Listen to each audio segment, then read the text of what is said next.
Hello friends. आज के इस वीडियो में हम देखेंगे कि अगर कोई मंथली इनकम जनरेट करने के लिए प्रिंसिपल इक्विटी हाइब्रिड फंड या प्रिंसिपल हाइब्रिड इक्विटी फंड का यूज़ करता है, तो उसको कितना रिटर्न मिल सकता है और कितनी मंथली इनकम वो जनरेट कर सकता है using systematic withdrawal plan SWP. तो इससे पहले कि हम आगे वीडियो में जाएँ, मैं बता दूँ इससे पहले भी मैंने वीडियोज़ बनाए हैं दूसरे हाइब्रिड इक्विटी फंड या जो पुराने बैलेंस्ड फंड थे उनके ऊपर जिसमें आपका 65 टू 85% जो पैसा होता है ये इक्विटी में लगता है और बाकी का डेब्ट में लगता है। तो नॉर्मली जब मार्केट ऊपर होता है या नीचे होता है तो उसके हिसाब से ये जो फंड्स हैं ये फ्लक्चुएट होते हैं। तो इनमें भी वोलेटिलिटी होती है बट ये है कि इतने वोलेटाइल नहीं होते जितना एक प्योर इक्विटी फंड होता है। तो कभी भी आपको इस तरह के फंड्स में लंप सम इन्वेस्ट करना हो, तो या तो अपने एडवाइज़र से चेक कीजिए या फिर मैंने एक वीडियो बनाई है पीई रेशियो के ऊपर कि how to invest based on the PE multiples of Nifty. तो उसके बेस पे आप चेक करिए कि मार्केट अभी हाई है, लो है या क्या है। तो उसके बाद ही लंप सम कीजिए अदरवाइज़ आप अपने पैसे को 10 या 15 पार्ट्स में डिवाइड करके हर मंथ में एक-एक पार्ट को इन्वेस्ट कर सकते हैं। तो ये इस वीडियो में हम एग्ज़ाम्पल देखेंगे कि अगर किसी ने किसी पर्टिकुलर टाइम पे लंप सम किया हो तो उसको क्या रिटर्न था और अगर आपका टाइम 5 साल से ज़्यादा है तो आप लंप सम करेंगे अगर हाइब्रिड इक्विटी फंड में तो आपको कोई भी नुकसान नहीं होगा। लेकिन अगर आप 6 महीने या 3 महीने या साल भर में देखेंगे, तो हो सकता है आपको कुछ टाइम के लिए नेगेटिव रिटर्न्स इस तरह के फंड्स में दिखें। लेकिन यहाँ पे हम बात कर रहे हैं मंथली इनकम जनरेट करने के लिए। तो इसमें हम देखते हैं कि प्रिंसिपल हाइब्रिड इक्विटी फंड जो है, ये प्रिंसिपल म्यूचुअल फंड का है, जो कि 2000 में लॉन्च हुआ था जनवरी में। इसका benchmark CRISIL hybrid 35 plus 65 aggressive ये एक एग्रेसिव हाइब्रिड फंड है।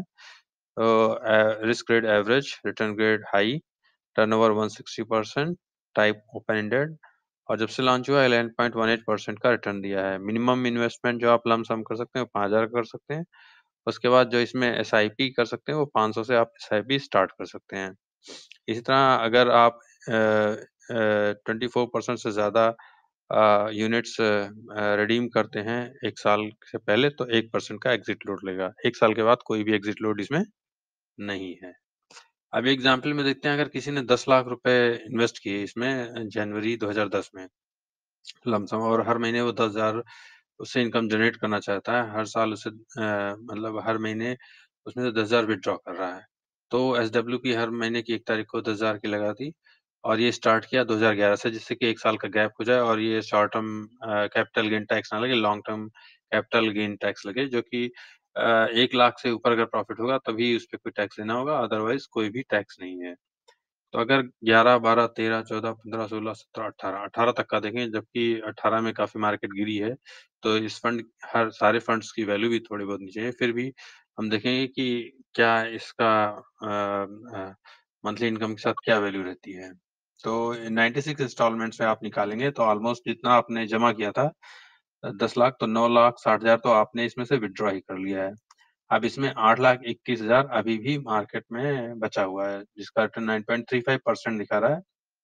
तो कल को अगर 2019-2020 में मार्केट अप जाती है, तो ये वैल्यू इसकी बढ़ जाएगी। तो इस हिसाब से ऑलमोस्ट जितना आपने जमा किया, उतना तो आपने इनकम जनरेट ही कर लिया है और इसके अलावा इतना अभी भी आपका इन्वेस्टमेंट वैल्यू बचा हुआ है। अब सेम एग्ज़ाम्पल में सेम डेट्स को रखते हैं कि 2010 में जमा किया, 2011 में निकालना शुरू किया एसडब्ल्यूपी के थ्रू हर महीने और 2018 तक निकाला दिसंबर तक। अगर 20 लाख कोई जमा करता है और 10,000 निकालता है, तो उस केस में क्या होगा? तो नॉर्मली ऐसे ही करना चाहिए, आप जो जमा करते हैं उसका 5% ही निकालें। जैसे 20 लाख जमा किया है, तो 10,000 निकालें, तो उसमें आपकी एक अच्छी इनकम भी जनरेट हो रही है और प्लस आपका जो है वो वैल्यू भी बढ़ता रहेगा इन्वेस्टमेंट का। तो इसमें देखिए 20 लाख जमा किया था तो 9,60,000 तो आपने ऑलमोस्ट उसका आधा तो आपने इनकम जनरेट कर ली है और आज भी उसकी वैल्यू 33,37,000 है। जितना जमा किया था उसके डेढ़ गुने से ज़्यादा। तो अगर इस तरह का आप सिस्टम यूज़ करेंगे तो आपके लिए ज़्यादा बेनिफिशियल होगा। अब सेम में अगर हम देखते हैं कि किसी ने 20 लाख जमा किया है और 20,000 की इनकम जनरेट करता है, तो उस केस में क्या होता है, सेम डेट सेम रहेंगी, 2010 में जमा किया, 2011 से एसडब्ल्यूपी स्टार्ट की। तो उस केस में उसने 96 इंस्टॉलमेंट्स में 19,20,000 ऑलमोस्ट 20 लाख के आसपास निकाल लिया और 16,42,000 अभी भी उस इन्वेस्टमेंट की वैल्यू बची हुई है। तो अगर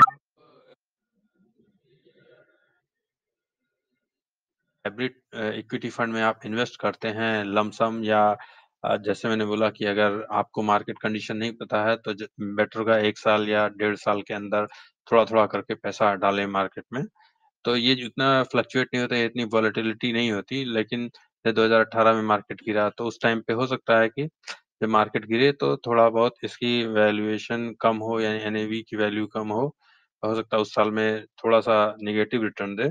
बट क्योंकि आप लॉन्ग टर्म के लिए कर रहे हैं, लंबे समय के 5 साल से ऊपर टाइम के लिए कर रहे हैं, तो आपको रोज़ एनएवी चेक करने की या वैल्यूएशन चेक करने की ज़रूरत नहीं है। आपको ये नहीं देखना चाहिए कि अभी इसकी वैल्यू डाउन होगी। जो डाउन हुआ है वो बाद में मार्केट के साथ अप भी होगा। तो बेटर है कि सारी अंडरस्टैंडिंग करके सब कुछ समझ के तभी इन्वेस्टमेंट करें और नॉर्मली इस तरह के फंड्स अच्छा रिटर्न देते हैं और कम वोलेटाइल होते हैं। लेकिन ऐसा नहीं है कि ये एफडी की तरह आपको एक कांस्टेंट रिटर्न देंगे क्योंकि एफडी में रिटर्न बहुत कम है, इसलिए वो कांस्टेंट है, वो एक डेब्ट इंस्ट्रूमेंट है। तो आई होप ये वीडियो आपको पसंद आया होगा। तो इसको अपने फ्रेंड्स के साथ शेयर भी करें और अगर अच्छा लगा हो तो लाइक भी करें। Thank you.